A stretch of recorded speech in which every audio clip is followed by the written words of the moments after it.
오늘의 성경 말씀은 열왕기하 20장 4절에서 6절, 요한복음 5장 1절에서 9절 말씀입니다.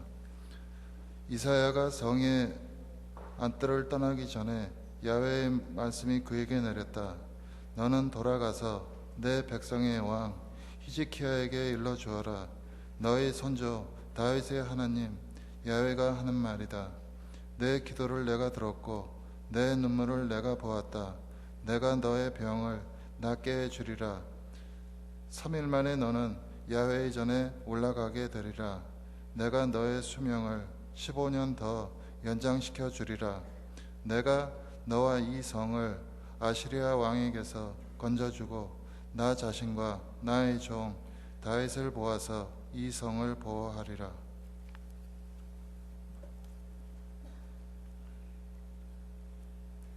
그 후에 유대인의 명절이 있어 예수께서 예루살렘에 올라가시니라.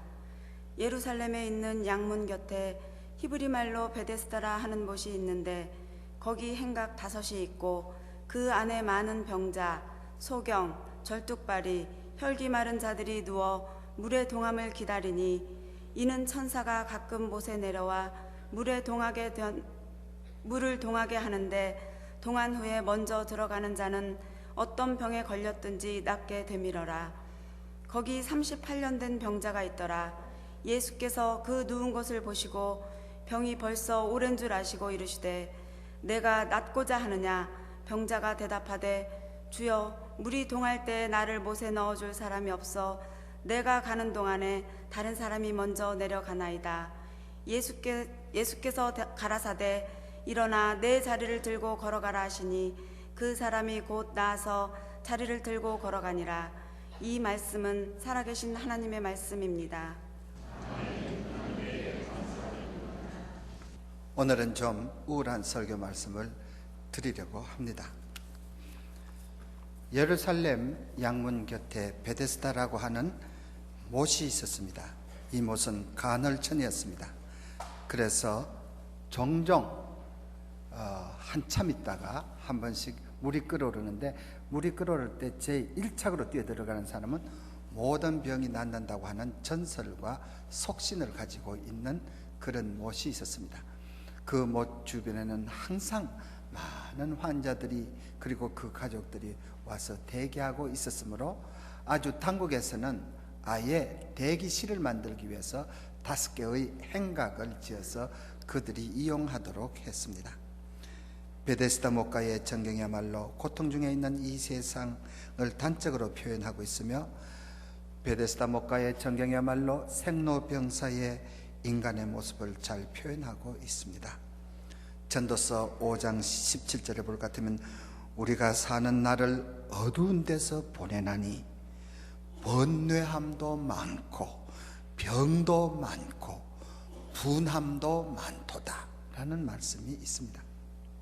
그 많은 환자 가운데 가장 오래된 환자가 38년 된 환자인데 성경 전체를 통해서 제일 오래 알았던 기록으로 남아 있습니다. 그 환자는 연못이 끓어오를 때 1착으로 들어가기 위해서 기다리기는 하지만 사실상 자기에게 기회가 주어질 일은 전혀 없습니다. 왜냐하면 팔이 아프거나 눈이 아프거나 가슴이 아프거나 다리 이외에 다른 곳이 아픈 사람은 기다렸다가 물이 끓어오를 때 1착으로 뛰어가서 들어갈 가능성이 있지만 이 사람처럼 38년이나 침대에 누워가지고 다리의 근육도 심줄도 다 없어진 그런 사람이 일어나려고 용을 쓰는 동안에 벌써 딴 사람이 들어가게 되어 있기 때문인 것입니다. 그러면서도 왜 그 길을 떠나지 못하고 거기에 있었는가? 그것이 그의 비극입니다. 거기에서 기다리고 죽치고 있는 것 말고는 더 다른 일을 그에게 할 수 있는 방법이 전혀 없었습니다. 우리가 만일 상상해서 그가 20살의 병이 걸렸다고 가정해 보십시다. 그러면 지금은 58세, 회갑을 바라보는 중늙은이였습니다. 당시 인류의 평균 연령이 29세였으므로 아주 오래 산 영감입니다. 아마도 초기에는 병원도 찾아가고 의사도 찾아가고 가산을 다 탕진하고 이제는 의사에게 줄 돈도 없고 기진맥진하여 넘어져 있는 상태일 것입니다. 그를 돌봐주던 부모도 이제 나이로 봐서는 서거하고 없을 나이, 젊은 날에 병을 얻었으니 그가 결혼을 했거나 자식을 두었다고 하는 그런 기록도 없고 가능성도 없습니다. 문자 그대로 외톨이 고독한 인생이었습니다. 나는 여러분이 오늘 건강하여 여러분의 발로 교회 와서 예배 참석하게 된 것을 참으로 감사하게 생각합니다. 그러나 우리 가운데는 한두 가지 병이 있을지도 모릅니다. 38년 된 환자에게도 병나기 전에 푸른 꿈을 꾸던 티네이저 시절이 있었을 것입니다. 등산을 하며 토끼처럼 뛰어오르고 그의 팔로는 턱걸이 20 정도는 아주 거뜬히 해내고 그의 눈은 시력이 2.0, 그의 위는 목으로 넘어가는 것이며 무엇이든지 다 소화할 수 있는 능력이 있었을 것입니다. 그의 기억력은 파이는 3.14, 1592, 6523 그것을 너끈히 외울 수 있었고, 또 루트 2는 1.41425056 그거를 금방 외울 수 있었을 것입니다.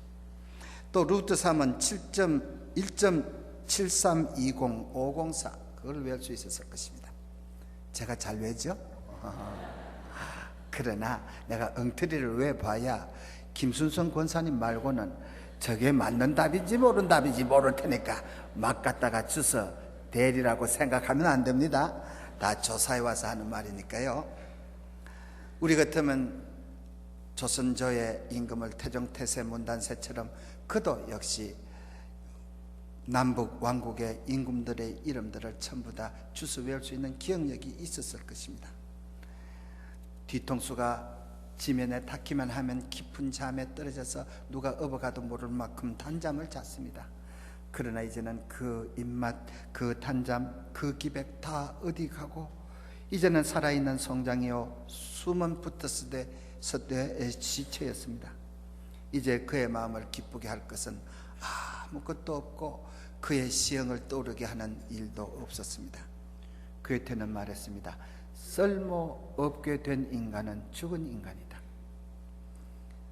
나는 이제 이 세상에 쓸모없는 존재가 되었구나. 그뿐만 아니라 내 존재 자체가 남에게 괴로움을 주고 있구나. 남을 구하지 못할 바에야 남을 괴롭히지는 말아야지. 오 은혜로우신 하나님 아버지, 하룻밤이 이 목숨 거두어 가옵소서. 나는 이제 이 세상에서 더 바랄 것이 없습니다. 죽음 그것은 당신이 내게 주는 최상의 선물입니다. 아마 이렇게 탄식했을 것입니다. 이런 사람들을 위해서 미리 욥이 일찌감치 다음과 같이 탄식했습니다. 어찌하여 곤고한 자에게 빛을 주셨으며 마음이 번뇌한 자에게 생명을 주셨는고. 이러한 자는 죽기를 바래도 죽어지지 아니하니 죽기를 구하기를 땅을 파고 숨긴 보배를 찾음보다 더하도다. 그러다가 무덤을 찾으면 심히 즐거워하고 기뻐할 것인데 하나님께서는 어찌 이 아득한 길이 막힌 인간에게 어찌하여 빛을 주셨는고. 돌이켜보건대 나의 지난 세월은 낭비의 세월, 허송의 세월, 생각 없이 지나쳤던 기회, 다하지 못한 효도. 이제 내가 주님 앞에 간다면 가지고 갈 아무런 선행도 없고 보여드릴 아무런 열매도 없구나. 폐만 끼친 인생, 주변 사람들에게 누만 끼친 인생.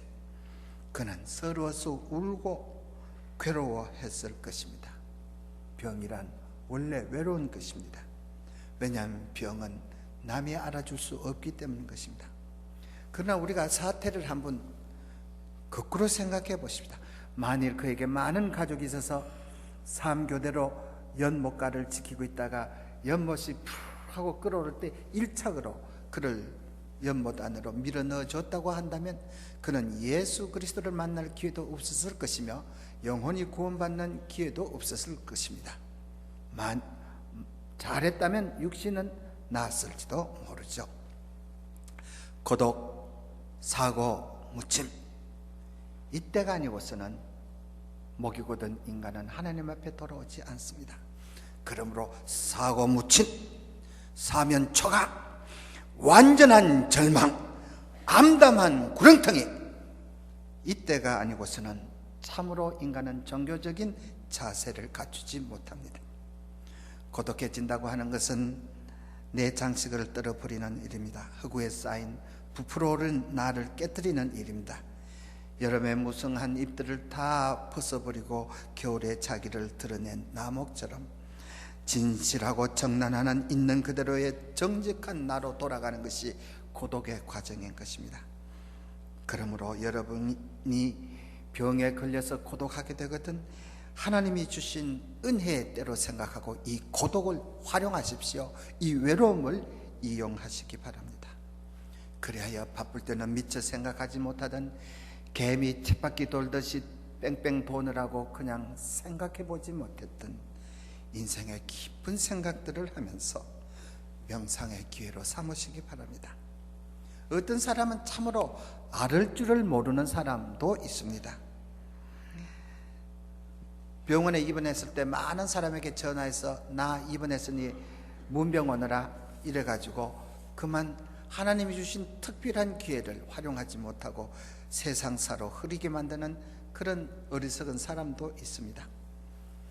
내가 경동교회 부목사를 하던 1960년대 사회적으로 굉장히 지위가 높은 사람이 서울대학교 병원 12층 VIP 룸에 입원을 했습니다. 그때는 삼성병원도 아산병원도 없을 때죠. 그런데 문병을 갔더니 문병 온 사람이 줄을 어찌나 길게 서 있던지 한참 대기했다가 비서가 들어오라고 할 때 들어갔습니다. 들어가서 보니까 그때만 하더라도 우리나라에 양난이라고 하는 게 굉장히 드문 때인데 양난이 그 특실에 차고 넘쳐서 문 밖에 복도에 그냥 양쪽으로 벽에 붙여서 쭉 입구까지 서 있는 것을 보았습니다. 그런데 이상하게도 내가 그때는 몰랐습니다. 내가 문병하고 나오면서 깨달았습니다. 아하, 기도만 하고 빈손으로 온 문병객은 나 하나뿐이구나. 거기 온 사람들이 전부 다 봉투를 드리고 오는 눈치예요. 그래서 이게 병을 앓는 기회인지 뇌물을 받는 기회인지 나 모르겠구나, 그런 생각을 하고 왔습니다. 얼마 있다가 몇 달 후에 신문에 대문짝만하게 그의 이름이 났습니다. 그리고 뇌물, 배임, 수뢰 뭐 그래가지고 죄목으로 감옥에 들어갔습니다. 구치소에 면회를 갔는데 이상하게도 그 줄 서 있던 많은 사람 하나도 안 오고 나만 혼자서 면회를 했습니다. 그 사람에게 덕본 사람은 다 어디 갔습니까? 그 사람의 부탁해가지고 출세한 사람도 많을 텐데 다 어디 가고 혼자 있습니다. 근데 참 이상한 일이 있었습니다. 이 외로운 때를 그는 이용해서 하나님을 감옥 안에서 만났습니다. 좋은 신앙인이 돼서 나왔습니다. 그래서 훌륭한 신앙인으로 살다가 그는 죽었습니다. 전도서 7장 14절에 너희는 형통한 날에 기뻐하고 곤고한 날에는 생각하라고 하는 말씀이 있습니다. 이 말씀을 여러분도 한번 받아서 해보시기 바랍니다. 너희는 형통한 날에 기뻐하고 곤고한 날에는 생각하라. 우리가 육체적으로 병이 났을 때는 육체적인 의미에서는 비생산적인 기간이지만 영적으로는 대단히 생산성 높은 그런 기간입니다. 병석은 인생의 가장 좋은 학교요 사색의 가장 좋은 도장이기 때문인 것입니다. 신앙이 좋은 크리스찬들이 병에 걸리면 대개 4가지의 반응을 보입니다. 첫째로 보이는 반응이 뭡니까? 그것은 죄를 뉘우치는 반응입니다. 신앙생활에 있어서 하나님 섬기는 일에서 소홀하지 않았는가 한번 돌이켜보게 됩니다. 우리가 오늘 구약의 교동문도 읽고 신약의 교동문도 읽었는데 신약의 교동문 야고보서 5장에 있는 말씀을 보면 내 중에 누가 병든 자가 있느냐? 그는 교회에 장로들을 청할 것이요 장로들은 그를 위하여 기름을 바르고 기도하라. 그렇게 됐습니다. 거기 교훈은 무엇입니까? 기름이라고 하는 것은 2000년 전에 약학적인 조처를 의미합니다. 그렇기 때문에 우리가 누가복음에 볼 것 같으면 강도 만난 사람에게 사마리아 사람이 나귀에서 내려서 기름을 발라줬습니다. 그러니까 아무리 신앙 좋다고 해서 약학적인 의학적인 조치를 취하지 말라는 말 아닙니다. 그것도 취하고 또 기도도 하라. 왜? 약의 효과를 나게 하는 것은 하나님이기 때문인 것입니다. 영국 속담에 Diseases are the tax on pleasure. 병은 쾌락에 부과되는 세금이다. 그런 말이 있습니다. 둘째로 우리 신앙 좋은 사람들이 병에 걸리면 뜻을 생각합니다. 명상합니다. 병이 난 이유를 생각합니다. 이번 병의 교훈은 무엇인가? 왜 하필 이렇게 바쁜 때 하나님은 나를 스톱시켜 놓으시는가? 하나님이 내게 무엇을 암시하고 깨닫게 하시려는 뜻이 있는가? 건강은 인간을 자신만만하게 만들면서 동시에 교만하게 만듭니다. 그래서 하나님은 병을 통해서 우리를 가르치고 합니다. 병은 인생 과속을 막아주시는 하나님의 브레이크 작용이요, 병은 인간의 의욕 과다를 너무 날뛰지 못하도록 하나님이 쉬게 하는 어떤 강제적인 조처입니다. 세 번째로 신앙 좋은 사람들이 병에 걸리면 반응하는 것은 죽음을 한번 생각해 보게 되는 것입니다. 아하, 이러다가 더 깊어지면 죽을 수도 있구나. 죽음이라고 하는 것은 나와 멀리 있는 것이 아니구나. 언제나 가까이 있고, 아니 내가 언제나 등에 죽음을 메고 다니는 것 아닌가. 그래서 병에 걸리면 크리스찬들은 경건을 배우게 되는 것입니다. 영의 sickness is the servant of death. 아픔은 죽음의 심부름꾼이다. 그런 말이 있습니다. 마지막 네 번째로 신앙 좋은 사람들이 병에 걸리면 이왕 앓을 병이라면 하나님께 영광 돌리자, 그런 각오를 하게 되는 것입니다. 병을 잘 앓으면 전도할 수 있습니다. 병을 잘 앓으면 영적으로 성장할 수가 있습니다. 진실한 크리스천에게 있어서는 하나님께 영광 돌리지 못할 소재가 없습니다. 우리에게 오는 슬픔, 고통, 아니 죽음까지도 하나님께 영광 돌릴 수 있는 그런 소재가 되는 것입니다. 그래서 옛날부터 아이들이 병을 한번 앓고 나면 버르장머리가 나빠지고, 어른이 병을 한번 앓고 나면 신앙이 자란다고 하는 말이 있습니다.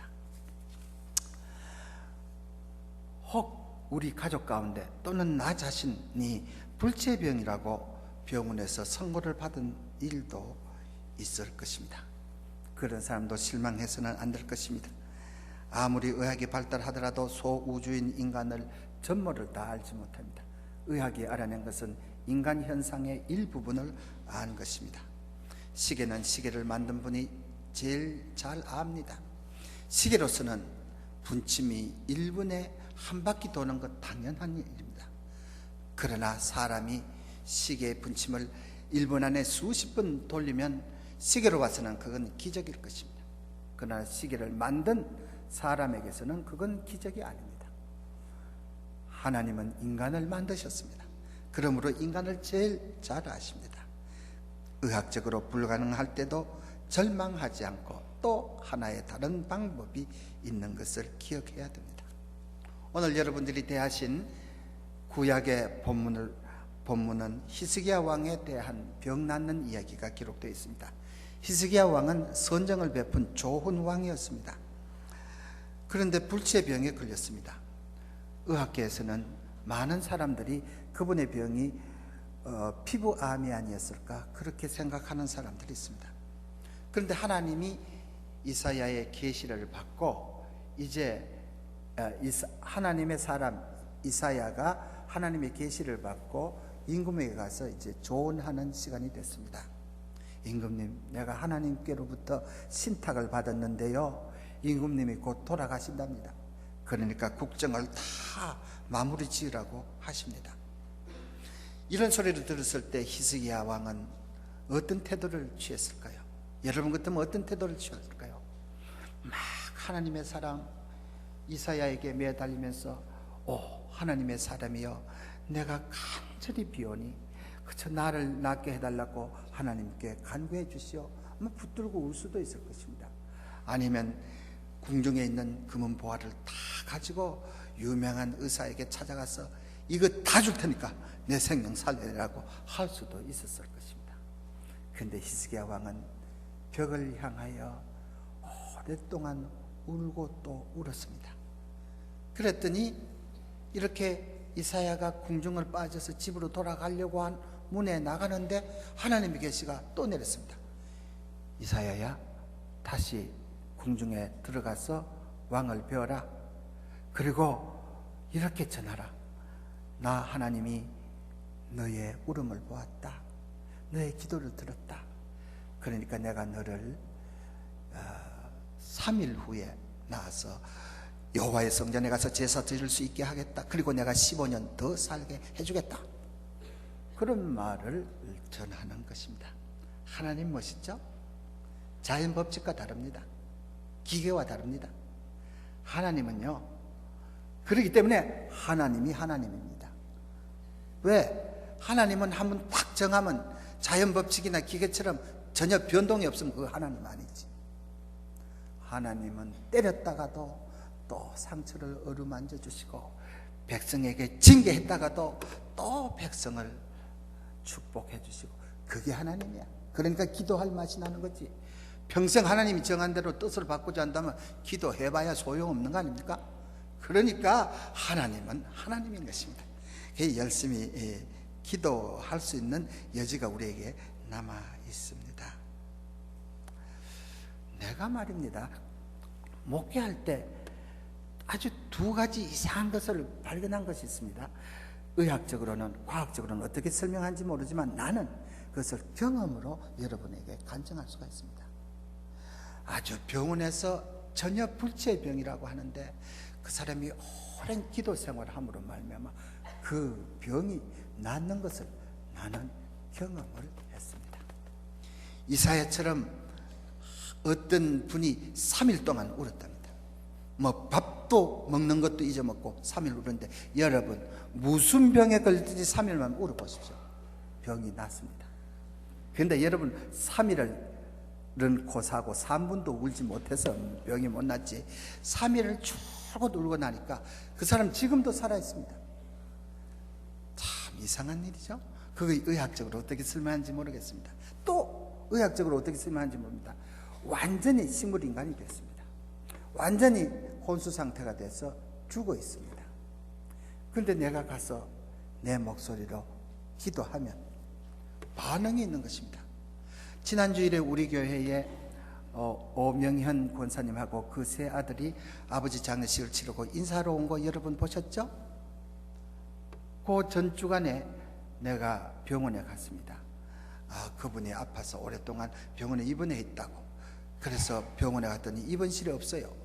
어디 갔나 간호사에게 물었더니 이제 위급하게 되어서 병실을 떠나서 관찰실로 가 있다고 하는 것입니다. 관찰실은 죽음의 준비 장소입니다.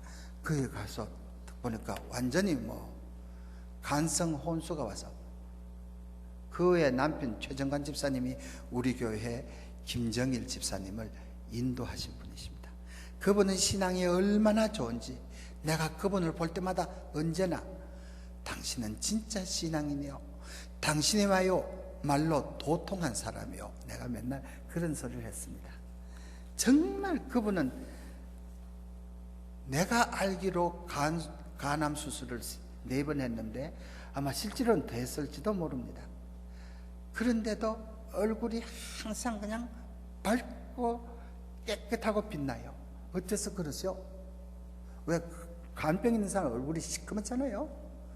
그래서 부르면 늘 그럽니다. 나는 모든 욕심을 버리니까 병이 낫습니다. 그리고 이 병을 꼭 나아야 되겠다고 하는 그 욕심마저도 버리니까 건강해집니다. 늘 그런 말씀을 내게 했습니다.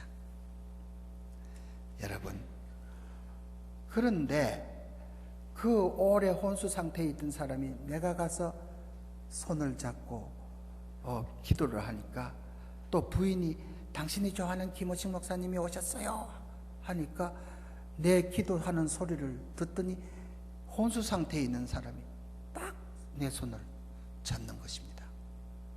그리고 내 기도가 끝나니까 손을 싹 풀더니 몇 분 후에 돌아가시더라고요.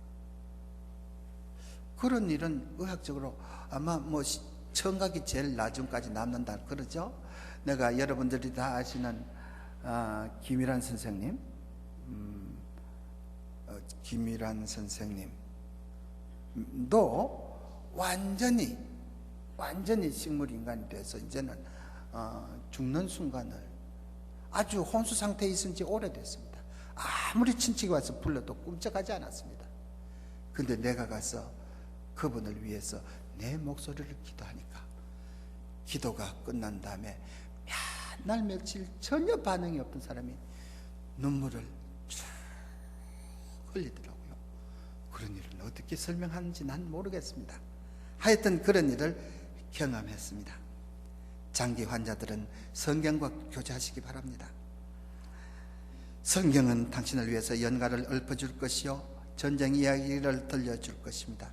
비분 관계의 사자후를 들려주고 아름다운 시가를 읊어줄 것입니다. 성경은 당신을 위하여 충성스러운 순교자를 보여줄 것이며 아름다운 장래의 세계를 펼쳐 보여줄 것입니다. 성경 읽는 동안 하나님의 손이 와서 여러분 가슴에 닿기를 기다리시기 바랍니다. 독서할 힘이 없고 독서할 기운이 없는 사람은 어떻게 하면 좋을까요? 요즘은 편리한 제도가 있습니다. 성경 전체를 녹음한 테이프가 있습니다. 성경 녹음한 것을 들으시면 은혜를 받습니다. 아무도 보지 않는 산곡에 핀 백합화는 존재 이유가 없느냐? 길가에 폈다가 봐주는 사람 없더라도 꽃피고 열매 맺고 씨앗을 맺고 죽는 저 풀들은 존재 의미가 없는가? 아닙니다. 그들은 쓸데없는 것 같아도 하나님의 영광을 위해서 한 몫을 다 담당하고 있습니다. 나는 최근에 베드로전서 4장 1절을 읽고 깜짝 놀랐습니다. 육체의 고통을 받은 사람은 이미 죄와 인연을 끊은 것이다. 그런 말씀이 있습니다. 여러분 이 성경 말씀을 한번 받아시기 바랍니다. 육체의 고통을 받은 사람은 이미 죄와 인연을 끊은 것이다. 육체의 고통이 얼마나 인간을 청정하게 만드는 것입니까? 육체의 고통이 인간을 얼마나 죄로부터 멀리하게 하는 것입니까? 나는 아직 육안으로 천사를 본 적이 없습니다. 그러나 오랫동안 장기병을 앓으면서 죄를 회개하고 경건한 생활을 하고 오래 참아낸 사람, 그 창백한 손을 잡을 때 그 손에서 천사의 손을 보게 됩니다. 그리고 마음이 가난한 자는 복이 있나니 저희가 천국을 차지할 것이라고 하는 예수님의 말씀의 뜻이 무엇인가를 나는 그 환자에서 봅니다. 장기 환자는 건강한 사람의 철학 교수요 신앙 지도자입니다. 장기 환자에게 부탁할 일이 하나 있습니다.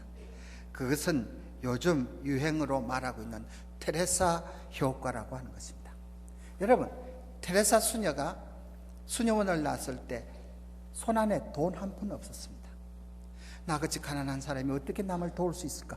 그런 부정적인 생각했으면 절대로 그는 큰일을 하지 못했을 것입니다. 테레사 효과라고 하는 것은 무엇입니까? 자기도 가난하지만은 그래도 자기가 봉사할 수 있는 힘을 다해서 어려운 사람을 도울 때 자기가 건강해지고 자기가 아주 성장한다고 하는 것을 말하는 것입니다. 이것은 하버드 대학 의과대학 교수들이 실험으로 증명한 것입니다. 내가 여기 김정일 목사님이 계십니다마는 그분의 아버지 김정준 목사님을 내가 많이 존경합니다. 그분은 옛날에 마산 폐결핵 요양소에서 이제 폐결핵의 마지막 터미널 스테이지가 되면 죽을 사람들을 따로 분리해 놓는 방이 있습니다. 그 죽음을 기다리는 방이죠. 거기에 갖다가 넣었습니다. 거기 오는 사람은 손톱도 하나 깜짝할 수도 없고 물도 하나 자기 발로 걸어가서 먹을 힘도 없는 그런 사람들입니다. 우리 김정준 목사님이 거기 들어가셨기 때문에 사람들이 관속에 들어갔다 나온 사람이라고 하는 별명을 그에게 주었습니다. 그런 분인데 그 가서 보니까 자기도 죽을 판인데 다른 사람이 죽을 때 그 기침하는 것을, 피가 나온 것을 닦아주고 그럴 거 아닙니까? 소변 보는 거 도와주고, 소변 볼 힘도 없어 소변 보는 거 도와주고, 물 한 모금 먹고 싶어도 물 들어갈 용기가 없어. 거기는 아니요, 의사도 안 오고 간호사도 안 오는 병실입니다. 그런 데 가서 그 사람들을 자기가 죽을 힘을 다해서 봉사하다가 그만 자기가 건강해서 퇴원하게 되어서 한신대학 교수가 되어서 수십 년 동안 수많은 제자를 가르친 위대한 스승이 된 것입니다. 여러분, 환자가 언제나 나는 환자니까 오히려 봉사할 것이 아니라 봉사를 받아야 해. 그리고 언제나 자기 연민이나 또는 피보호욕에 주저앉아 있을 때는 절대로 건강이 회복되지 않습니다. 불끈 일어서서 내 지금 몸 약하지만은 내 형편으로 도울 일이 없는가, 내가 공헌할 일이 없는가, 그것을 찾을 때 테레사 효과가 여러분에게 날 것을 내가 여러분에게 강조하는 것입니다. 만일 말입니다, 하나님이 우리의 병을 고쳐주시지 않고 우리를 데려가신다면 어떻게 할까요? 믿음 있는 신자들은 떳떳하게 순종하면서 그 죽음을 받아들여야 할 것입니다. 그리고 그 죽음을 통해서 하나님께 영광 돌려야 할 것입니다. 그러기에 우리의 수업은 죽음의 연습입니다. 죽음 앞에 불신앙을 보이지 않고 자세를 흩뜨리지 않는 훈련을 평소에 쌓아야 할 것입니다. 우리의 사랑하는 어머니, 나에게 젖 물려 키워주셨던 그 어머니도 가신 그 길, 인생의 모든 선배들이 가셨던 그 길을 나라고 가지 못할 법이 있겠습니까? 믿음 있는 자에게는 죽음이란 인생의 모든 훈련을 끝내고 인생의 모든 짐을 내려놓는 편안한 쉼일 것입니다. 죽음은 고요한 잠, 죽음은 평화. 우리가 밤에 눈 감았다가 아침에 뜨면 환한 세계가 다시 펼쳐져 있는 것처럼 우리가 이 지상에서 마지막 고달픈 눈을 감았다가 어느 날 눈을 뜰 때 우리는 휘황찬란한 영원한 나라, 아름다운 나라, 그립던 나라, 거기에 와 있는 것을 발견하게 될 것이다, 할 것입니다. 그날 우리는 천사들에게 둘러싸여 그리고 음악에 둘러싸여 우리를 구원해 주신 어린 양의 얼굴을 거울 속에서 보는 것 같이 희미하게 보지 않고 얼굴과 얼굴을 맞대서 보게 될 것입니다. 그리고 영원한 새 노래로 그를 찬양하는 날이 올 것입니다. 나 하늘로 돌아가리, 나 하늘로 돌아가리. 눈부신 태양 떠오를 때 풀잎에 맺혔던 이슬 사라지듯 나 이 세상 소풍 다 끝나면 우리 아버지 집으로 돌아가리. 우리 어머니도 가신 그 길, 인생의 모든 선배들이 건너간 그 큰 길, 다툴 일 전혀 없네, 원수 맺을 일 전혀 없네. 우리 모두 나그네 길에서 만난 친구들, 사랑하며 도와주며 함께 길 가다가 거룩하신 부르심이 있는 그날 나 겸손히 대답하고 아버지 집으로 가리. 침묵하십니다.